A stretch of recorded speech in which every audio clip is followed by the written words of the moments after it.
Take a moment to pause the video and read through the full question that asks about different features of this logistic model. What I'm going to do is take this same logistic model, but instead of the input being t, I'm going to use x, and instead of the output p of t, I'm going to use y. And this is just so that I can turn around and place it into Desmos, which you see I've done here. It's the same logistic model. One of the first things I want to do is change my window so that it looks like the windows that's provided here in part C in particular. And we're told what window to use here. If you haven't seen this notation before, what this is telling us in the first square bracket are the X min, X max, and X step. In other words, like how your tick marks will be placed. And what this second set of square brackets tells us is Y min, Y max, and Y step. So I'm going to come back here to Desmos and go to this tool settings here, or graph settings, and I can pretty quickly change that in the part that says x-axis and make sure the step is 10, and for y-axis negative 100 to 100, and again the step is 10. And that allows me to at least make that comparison correctly for the different graphs that I'm presented.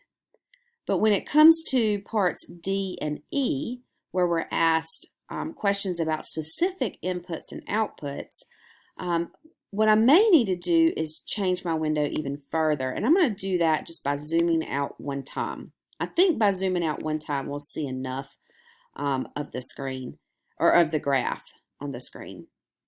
Actually, I'm going to go ahead and zoom out a couple more times because I really want you to see the shape of this logistic function. Notice it's like this elongated S type curve, kind of like an S that's been stretched out on the left and right side, like somebody grabbed the ends and stretched it horizontally, left and right. That's what I think of when I hear logistic function, is that shape. So again, I'm going to just come back to zoom in at least once here so I can see a little bit more detail on my screen.